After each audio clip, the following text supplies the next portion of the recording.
Winter 2023 had nothing really exciting or riveting. Sure, it had Buddy Daddies, which I made a video talking about, another version of Trigun that nobody asked for, a couple of seasonal shows, and some more isekais. But it wasn't enough for my satisfaction, so after that drought-like season, I was craving for some good stuff. And we did! Demon Slayer made its debut by doing a 49-minute episode.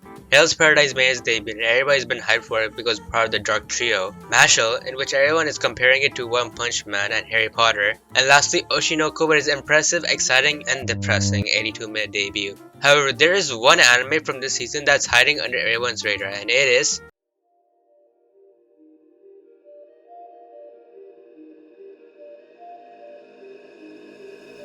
yes, crazy to see that another well-made anime becomes a hidden gem. And you might be wondering, why is it so hidden? Well, the manga itself is a seinen, in which not many seinen manga gets an adaptation, and a lot of people aren't really reading seinen as much as shonen. And it's on Disney Plus.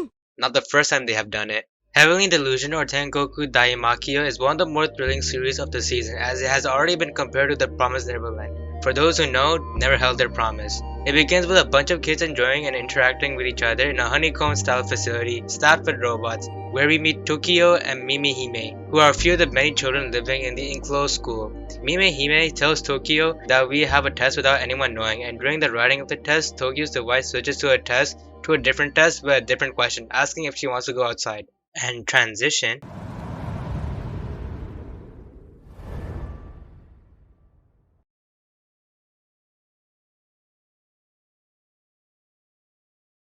We meet another set of characters, Maru and Kiriko, who are siblings trekking in a post-apocalyptic Japan, where an unknown calamity called the collapse has brought the destruction and near eradication of humanity.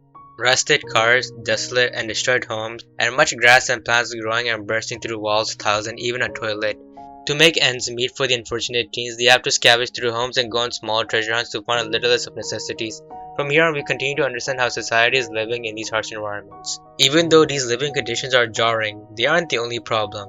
The disaster also created these monsters called the Man-Eaters who kill humans and make the already demolished world even worse. This story does a better job than The Promised Neverland because it shows two different yet oscillating views of a ruined society, where an underlying theme is formed. The kids who are innocent are free from the problems yet chained to the rules of the school, and get curious to what's within the outside. And we get another view of the so-called outside that the kids refer to, where they are not bound and enclosed by any space, and are free from the shell yet still being chained to the phenomenon that exists and resides in the current world. It is later in the story we get to understand the overall goal of this adventure, which is that Kiriko is a bodyguard for Maru, who is in search of the place called Heaven, which has been alluded to the school, whilst Kiriko is in search of two people who are important to her. Many interesting scenarios takes place where we get to see many questionable causes, which makes up the mystery of the anime. There comes times when the anime gives us a bunch of information but we get no explanation, and it makes you wonder, why did they do this? Like Kona, for example. The kids say that he's great at making these drawings, but why is he making them specifically like how he's making them? And how does Kiriko have that gun? Why are they looking for Heaven when they don't even know what it looks like? What is the main purpose of the school? Where are these people? Why does Kiriko say that she is a boy? By the way, for those who have watched episode 3 know what I'm talking about.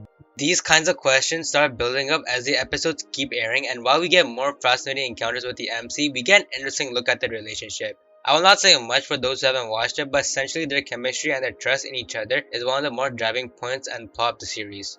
This anime has been beautifully captured by the great studio of production IG, who has a great portfolio of well-made animes, and Tengoku Daimaykou is another one of those greats. They delightfully made paintings of backgrounds to show the airiness and the desolate state, and greatly put in more time to animate the characters. They impressed me with their zoom-out perspective in the first episode, which goes to show that as long as the animation is simple and not exaggerated, we get animations like this. The opening slapped, as I have never been more interested in watching an anime in the recent times as I did with Heavenly Delusion. This is my small personal opinion, but I would have loved to see more perspective of the kids in school, because in each scene that is brought up, I become more curious as to what they're doing, and they always make some kind of connection with our MCs after the little moments end. So if you're looking for an anime that has an amazing cast of characters, good animation, interesting mystery, some sussy service, and a show that can fill in the void of The Promised Neverland, then consider watching Heavenly Delusion. On that note, if you liked the video, let me know what else I should talk about, and maybe consider subscribing and liking the video if you would like more of these reviews. Anyways, goodbye and have a great day.